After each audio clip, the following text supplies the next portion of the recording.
is said. Indonesia economy and COVID-19 impact will be presented by Adrien, Agnetta, Alvin, and Auwliya. Throughout the story of the COVID-19 in Indonesia will be presented start by Agnetta.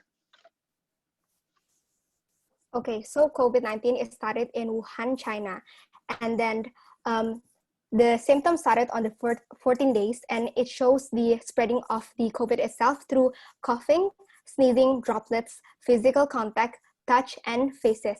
And in Indonesia, there occur 2 people that got infected, and also by that establish a PSBB. So basically, a PSBB is pembatasan sosial berskala besar, which is established in the early of April and ended in the September and started again in the early October. So now the recovery rate is 84%, and also the total affected, which is 369,000, and the ones who recovered are 294,000, and the ones who died is 12,734. Next. This is a table of contents. So our presentation will explain about macro analysis of Indonesia economic, recession during COVID, Indonesia PSBB, the state of GDP in Indonesia, the budget of health sector during a pandemic, and last, economic perspective. Next. So I'm going to talk about macro analysis in Indonesia. Before COVID, which is around 2018 and 2020 on triwulan 1, the GDP before COVID in Indonesia, the fluctuation around 5% and dropped during COVID-19 to 2.97%. The existence of access to foreign investor capital inflows because of Indonesia is one of highest number of COVID-19 cases, and it leads to when the economy facing constant inflation, there is rising in GDP, and it doesn't affect in reality of economy development. The inflation itself would be subtracted from GDP in order to reach the actual portion of GDP itself. Next. So, there is a COVID-19 global pandemic when became a pandemic global. There is an impact not only in one field business, but most of economic activities in Indonesia, such as tourism and commodity export sales. The market facing reduction, and it effect on the current action deficit of 2.9% of GDP in 2020. And there's a depression are spreading in composite stock price index stock markets such in IHSG and LQ45, and it inclined value that the rupiah would be have a lower exchange rate. And the business that can survive during this pandemic is the selling of food, beverage, and cigarettes. And the government have work from home and social distancing and also PSBB. Next. So recession. What do we call it recession? A recession would occur if the economy contracted negative growth from year to year in the second quarter in a row. The business cycle is recession, and we have to recovery and also peak. And the slow economic activity is caused by the work from home.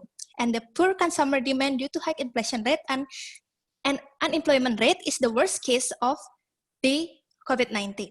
So the people focus on saving money for the future. So they don't buy some stuff like they don't need it. Next. So this is the PSBB affecting the economic growth. So basically, when first COVID started in Indonesia, there are local lockdown, which is held on the 13th of March 2020 in Tegal, Tasikmalaya, and Papua. So Papua closed its Sentani Airport on the 9th of April 2020. Also Maluku closed its transportation of air and water. And also PSBB applied on Jakarta, which is on the 10th of April 2020. And the activities that are limited on PSBB is there are no school activities, no social events, and no religious practice, and the limit of transportation. Following other, which is running right now, even with there's COVID, which is export-import, industry fuel, logistic distribution, and food supply. And Erlangga Hartoto said, the chairman in handling COVID, said that the economic growth drops to 2.9% from 5%. Oh, and the April and June dropped to minus 5.32%, and in quarter two 2020, economic growth to 8.22%. And the decrease of travelers, which is 42.8%, and the decrease of export, which is 20%, decrease of import, which is 20.5%, and the 5th of June, which is the recovery stage, is the PMI index increased to 50.8%. Next. The state of GDP in Indonesia. What is GDP and what is the formula? The formula is GDP is consumption plus investment and comparison between export and imports. But what happened to the corona outbreak? Government are restriction in its citizens to go outside and hang out on a large social scale, making more people are staying at home. The action of restriction from government in Jakarta, Indonesia is called large-scale social restriction or PSBB, is slowing down the consumption rate. Restriction on society makes more jobless people and lesser consumption as lower purchasing power comes from society. Restriction on traveling means blocking investment as investor tends to in and out from the country, but nevertheless the lower of three aspects makes contraction on GDP. Lower export and imports is also happening due to because of lockdown in several countries. And the GDP growth on agriculture sector is going up for 2%, and mining sector is -2%, manufacturing industry is -6%, construction, commerce, operation, and other sectors are minus in growth rate. On the other hand, consumption and expenditures, household consumption, export, import is also minus as I stated in the presentation. So, in the gap decline quarter of 3, it will determine whether the state of Indonesia is on recession or not. The second quarter in Indonesia growth rate means contraction, and the prediction from the finance minister on September is Indonesia going to have recession because third quarter will be minus in the growth.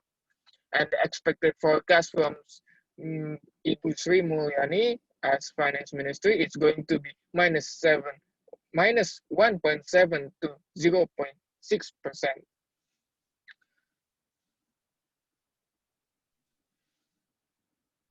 So for the health budget, the health minister spends a little on the health sector, which is only 1.53%. The actual budget is 75 trillion. And so that Jokowi was furious because of that. And also the total budget of 18.45 trillion, which is for vaccine, health facilities, research development, and premium assistance of the government healthcare programs that is run by GPS for non-salaried employees. And also government spare 5% focuses on the health sector and plan to boost its health sector, which is in the percentage of 6.2%. Next.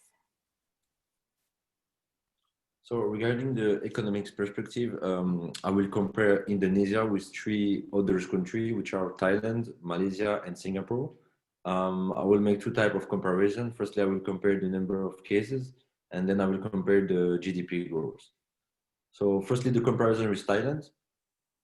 We can see that Thailand has a much lower numbers of coronavirus cases than Indonesia. Indeed, Thailand has about 3,000 cases compared to 300,000 cases for Indonesia, so which is almost 100 times more.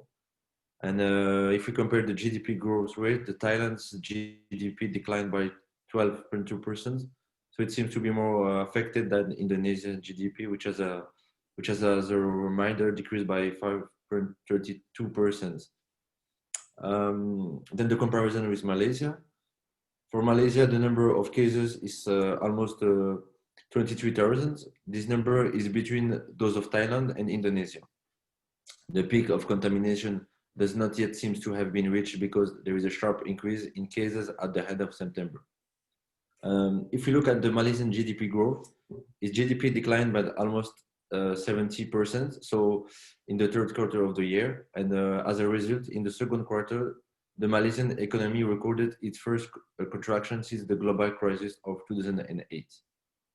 Finally, the comparison with Singapore. The Republic is currently registering almost 60,000 cases of coronavirus. This is almost 6 times less than the number of Indonesian cases in terms of number. Now, if we look at the Singapore GDP, we can see that in the first quarter, it was decreasing by 0.3%. In the second quarter, it was also decreasing by 13% and by 7% for the third quarter. So in conclusion, to conclude this comparison, the similarities between these 4 countries are that they all GDP was negatively affected by the COVID-19 crisis. In addition, the peak of coronavirus cases did not seem to have been reached for any of the 4 countries. Also, we can see that none of the 4 countries seem to be showing signs of recovery. So this is the end of our presentation. Guys, thank you for listening.